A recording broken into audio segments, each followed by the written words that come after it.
Saturday, March 11, 2023, at 6:46 a.m., a resident in the Griers Fork Drive area called 911 and stated that his neighbor was threatening to kill him and police officers. Here is a portion of that 911 call. Charlotte 911, do you need police, fire, or medic? I need police. And what's going on that you'll need the police? Well, my neighbor is threatening me, threatening to kill me, threatening to kill police. I have it on video. We're scared. Okay, and when you say he's threatening you, is he doing it in person, on the phone? What yes, is he? On the phone with a megaphone. He's out in front of his yard. At approximately 7 o'clock a.m., another resident in the area called 911. This caller also stated that the subject was threatening neighbors and noted prior police involvement with the subject. Here's a portion of that call. Charlotte 911, do you need police, fire, or medic?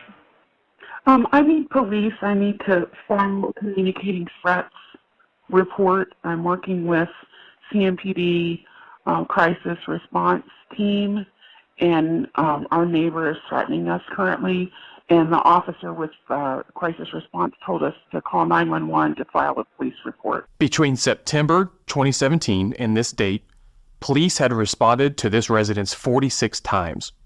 The CMPD Community Policing Crisis Response Team has been involved with this subject, or in matters pertaining to him, 13 times. Steel Creek Division officers responded to the call for service.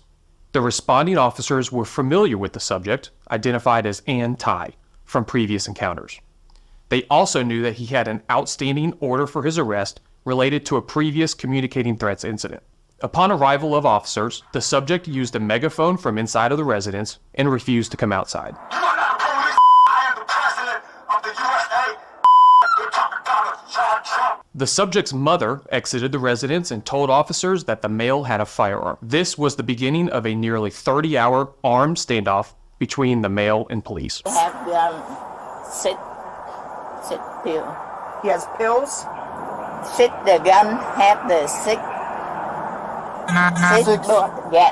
Revolver. Yeah. Officers backed away from the residence and began to call the subject out of the residence with a loudspeaker. Mr. Thai, it's the Charlotte-MEcklenburg Police Department. We're outside. We're not going anywhere. We need you to step outside with your hands up. Nothing in your hands. Through communication with the subject's family, officers were able to determine that the male subject was the only person inside the house. They continued to call out on a loudspeaker, asking him to come outside, and attempting to make contact with him on the phone.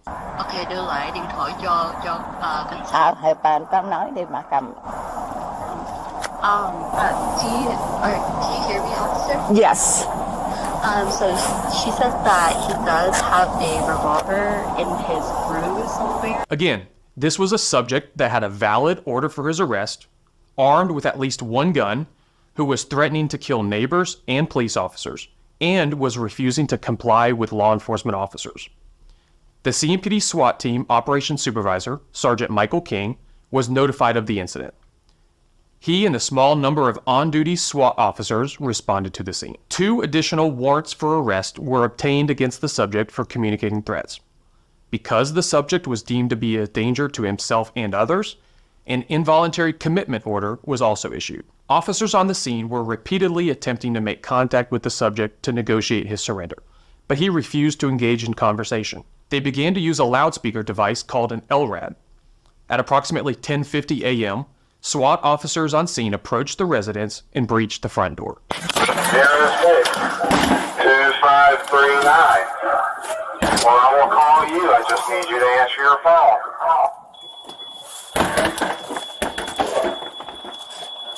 This is very important. Nobody is here to hurt you. We are only here to help. Your mother's worried about you. And we are here to make sure that you get the help you need. This police action prompted a verbal response from the subject, and he began to engage with officers on the phone. The subject told officers that he had a firearm. The officers then backed away from the residence. Shortly after, officers observed the subject at the front door with a gun in his hand. Officers continued to speak on the phone with the subject. I want you to get help, bud. And I will help you with that. But you've got to help me too. And I need you to come out. I need you to put the gun down, all right? I'm not coming out, man. The full CMPD SWAT team was then activated.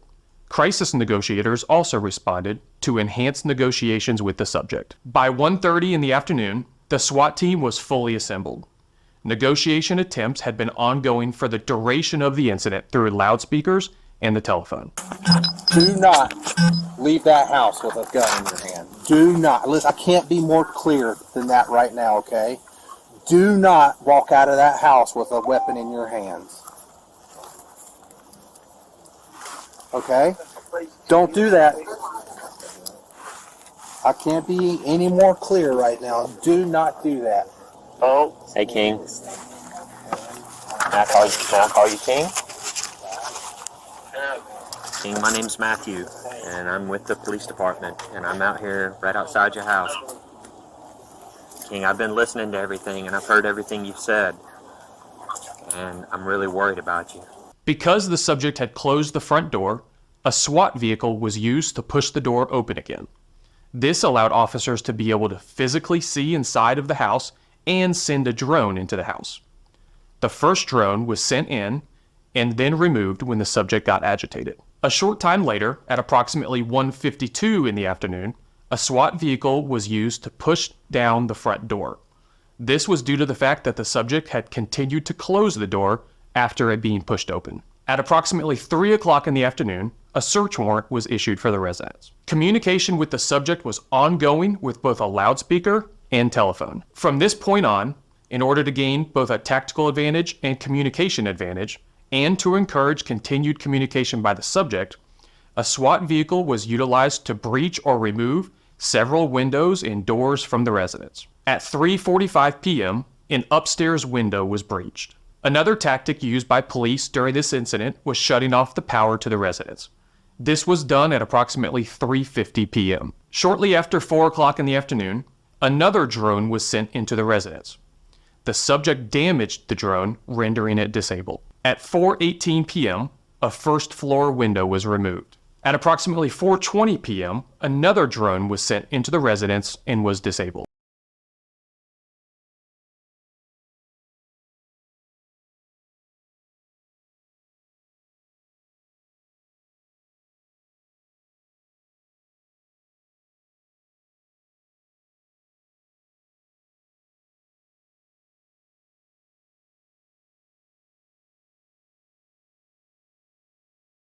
By 5 o'clock p.m., negotiations had been on and off.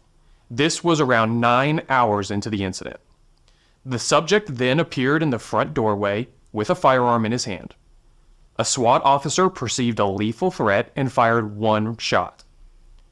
The subject then retreated into the residence. He's trying to put the door back up, it looks like.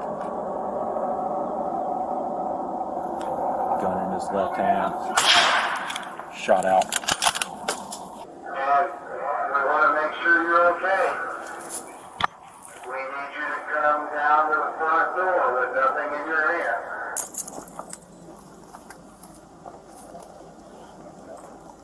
Now you get ready to move, but don't move yet. Communication was established again with the negotiators. It was determined that he was not shot, and at that point we continued with verbal dialogue on the phone, trying to de-escalate, get him to come out. While the subject initially stated that he had been shot, a drone and a robot were sent into the residence and observed that the subject was not injured. Further, the subject contacted his mother and told her that he was not shot. The subject made calls to 911 shortly after the shooting.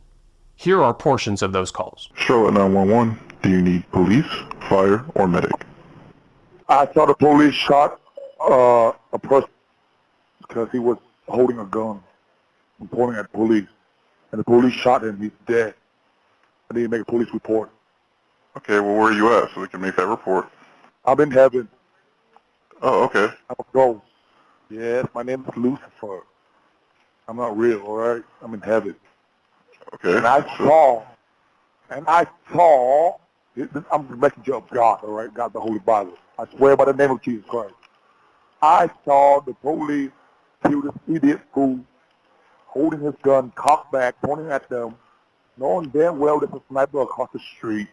Around 5:30 p.m., 2 vehicles were removed from the driveway of the residence by a SWAT vehicle. This was done to prevent the potential of a rapid escape of the subject and to remove any potential cover that he could have if he exited the residence with a firearm. Around 5:48 p.m., officers sent another drone into the residence. This drone was also disabled. Again, negotiations were on and off throughout the incident. At around 6:30 p.m., after the subject had discontinued communication for a period of time, officers breached an upstairs window on the side of the house. This reestablished communication. Power was restored to the residence at approximately 6:30 p.m. Shortly after, a SWAT vehicle was used to push the front door in further, breach the garage doors, and breach the remaining front windows. Throughout negotiations, the subject exhibited multiple different personalities. By 7 o'clock in the evening, negotiators advised that the subject was exhibiting a fourth personality. By 8:42 p.m., the subject stated that his past body was dead and that he was now Lucifer. At approximately 9 o'clock p.m., 13 hours into the incident, windows in the garage door frame were removed. During the process of maneuvering the large SWAT vehicle and the attachment, the garage header was inadvertently hooked, which pulled it from the structure. At approximately 10:20 p.m., a robot was sent into the residence. The subject damaged this robot also, resulting in it being pulled out and disabled. Between the hours of 10:30 p.m. on March 11th and noon the next day, March 12th, there were no overt actions by police or the subject. Negotiators were on the phone with the subject as much as he would engage during this time. At 12:20 p.m. on March 12th, over 28 hours into the incident, power to the residence was again cut off. Negotiations continued. At approximately 1:18 p.m., nearly 30 hours into this armed standoff with police, officers observed the subject walking down the stairs in the residence. Near the bottom, he turned to go back up the stairs. At that time, officers deployed an OC powder chemical munition through a breached upstairs window to discourage the subject from going back upstairs. This prompted the subject to exit the residence. You're good, Auntie. Keep walking towards us, brother. You're doing good. Keep walking towards us. Keep walking towards the sound of my voice.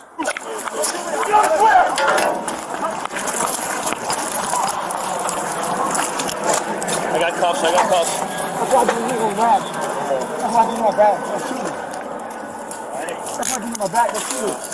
He was taken into custody by SWAT officers in the front driveway. A firearm fell from his shirt pocket during the arrest. Over the course of this standoff, the residence that the subject was occupying sustained serious damage.